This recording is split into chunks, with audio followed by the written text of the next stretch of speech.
दोस्तों और साथियों, मुख्तार का कौन नाम नहीं जानता। मुख्तार वो आतंकवादी गुंडा, एक तरह इसको जो है इंडिया लेवल का गुंडा कहिए, जिसने हजारों आदमियों की जिंदगी नरक बना दी। आइए उसी सिलसिले में हम थोड़ा जानकारी करते हैं। मुख्तार की मर्जी से गाजीपुर में तैनात होते थे पुलिस अफसर, ये ब्रजलाल जी कहते हैं जो डीजीपी थे। तो दोस्तों और साथियों, लखनऊ राज्यसभा सांसद एवं पूर्व डीजीपी ब्रजलाल ने कहा कि माफिया मुख्तार अंसारी की मर्जी के बिना कोई भी पुलिस अधिकारी गाजीपुर में बहुत दिन तक नहीं टिक पाता था। उसने पुलिस में अपने तमाम लोगों को भर्ती कराया था, जिसमें सिपाही से लेकर डिप्टी एसपी तक शामिल थे। ब्रजलाल मुख्तार के समर्थन में फेसबुक पर पोस्ट करने पर निलंबित किए गए सिपाही फैयाज को लेकर प्रतिज्ञा दे रहे थे। मुख्तार को दुर्दांत बनाने में सपा के साथ पुलिस और प्रशासन के अधिकारी भी जिम्मेदार रहे।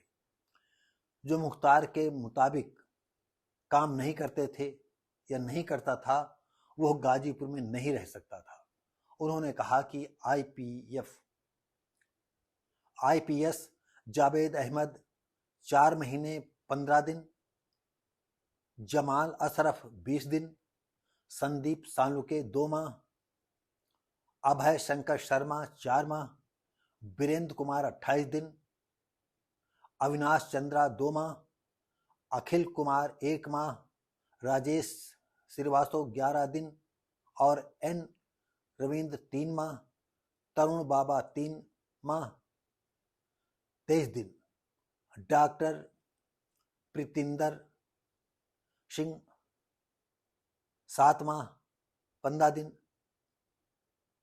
ब्रजलाल 5 माह, सुभाष दुबे 1 माह 20 दिन, वैभव कृष्ण 2 माह 8 दिन, आनंद कुलकर्णी 2 माह 10 दिन, रविशंकर छवि 1 माह और जसवीर सिंह 1 दिन ही गाजीपुर में टिक पाए। यह रही दुर्दांत आतंकवादी विचारधारा का छोटा सा रूप है। दोस्तों और साथियों, ये बिल्कुल सही बात ब्रजलाल जी ने कहा कि पुलिस लोग जो है सड़क छाप गुंडों को कितना बड़ा गुंडा बना देते हैं, क्योंकि पुलिस को जो है सीधे साधे आदमी से क्या लेना देना है। अगर कोई गुंडा बनेगा तो वो चौथ उनको देता रहेगा, सीधे आदमी से क्या उनको मिलेगा। तो इसलिए पुलिस वाले खुद जानबूझ करके जो है गुंडों को बनाते हैं, और फिर एक दिन ऐसा आता है कि वही गुंडे धीरे धीरे बढ़ते बढ़ते फिर पुलिस वालों को नाको चने चबवा देते हैं। जैसे कि पिछले दिनों आपने सुना, कई पुलिस वालों को पुलिस आतंकियों ने, मतलब बदमाश गुंडों लफंगों ने ठोक दिया।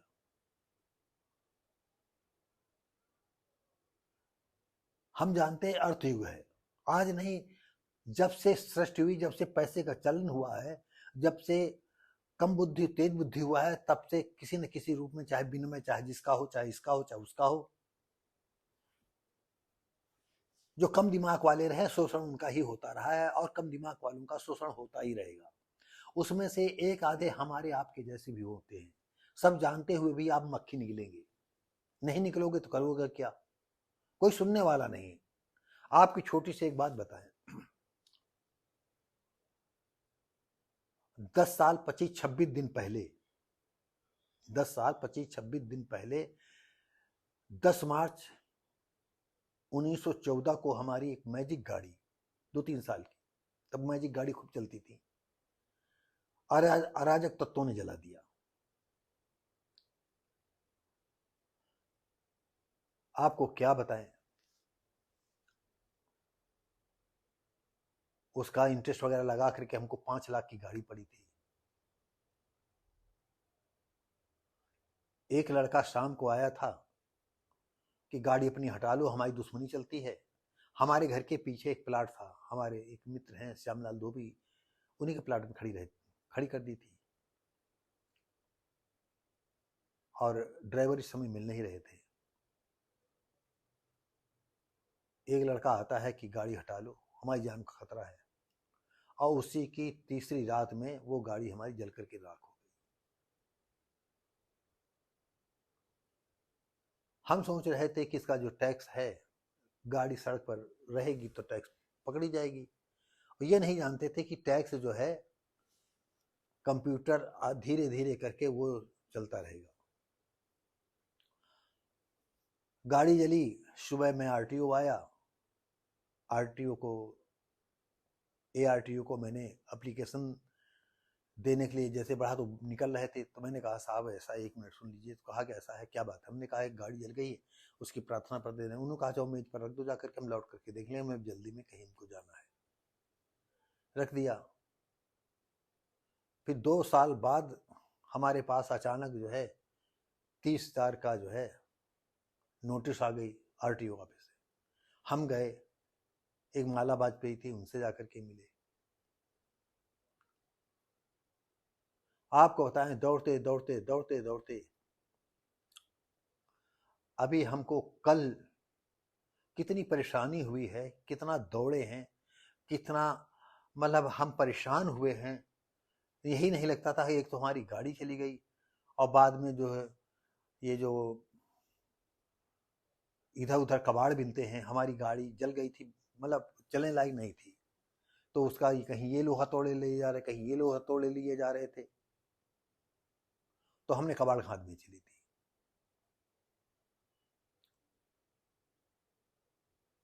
फिर इसी अक्टूबर महीने में उन्नाव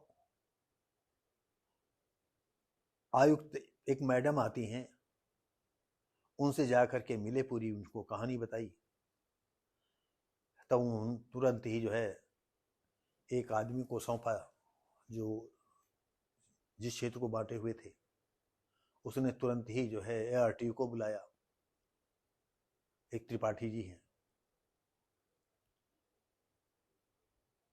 अरे भाई आप आइए, यहाँ एप्लीकेशन दी है। तो मैंने कहा आपको पिछले साल भी मैंने एप्लीकेशन दी थी, सब कुछ बताया था। तब हमसे कह रहे थे नहीं, आपको पैसा देना पड़ेगा। आपको बताएं, उसके बाद जब जमीन पर आए और उस पर प्रक्रिया चालू हुई, दौड़ते दौड़ते दौड़ते दौड़ते, रोज मैं चला जाऊं, मैं दौड़ रहा हूँ, ये काम हो रहा। 2 मिनट कहीं फाइल उठा कर रख दिया गया, ये है वो है। एक पाल बाबू थे, उन्होंने जो है त्रिपाठी को बताया कि नहीं, ये ऐसे ऐसे साल हो सकती स्थिति, अब इनकी गाड़ी का इंक्वायरी होगी। इंक्वायरी में एक मदन चंद जी बिक्री के अधिकारी थे, वो बेचारे आए, उनकी लड़की या लड़के की शादी थी, 3 महीने बाद आए, और उन्होंने रिपोर्ट जैसा था वैसे ही लगाया। उसके बाद फिर प्रक्रिया रुक गई। आपको जो है आरसी जमा करनी पड़ेगी, नहीं आरसी नहीं, परमिट, कैंसिलेशन ऑर्डर लाना। कुछ जानते नहीं थे। हम फिर आरटीओ से कहा हमको एक एनओसी दे दो, नहीं हम फिर दौड़ते रहेंगे।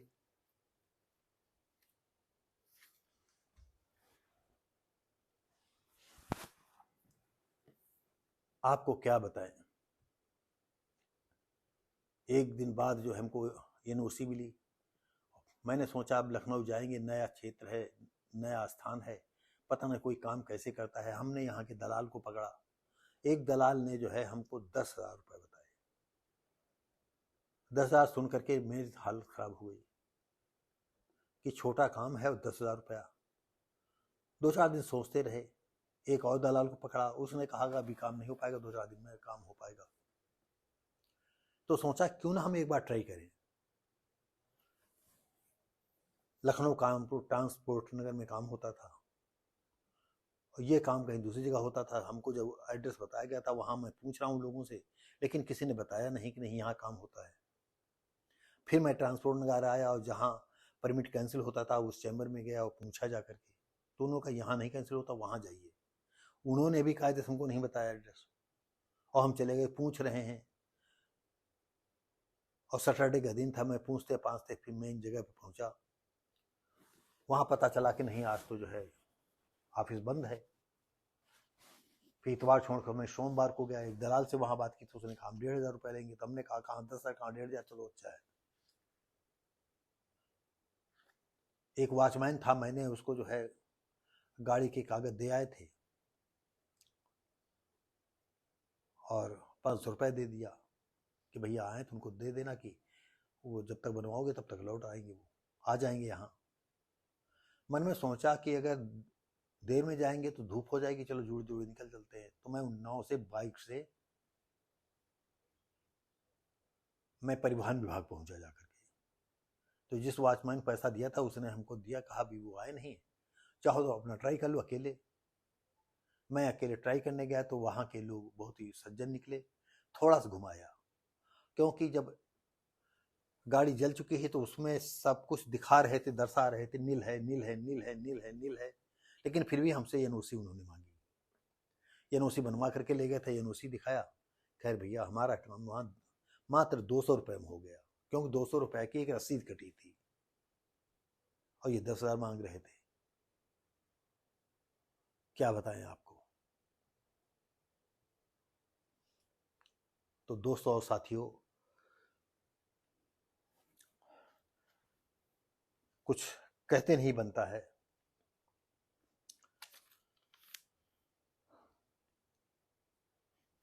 समय बहुत ही खराब है।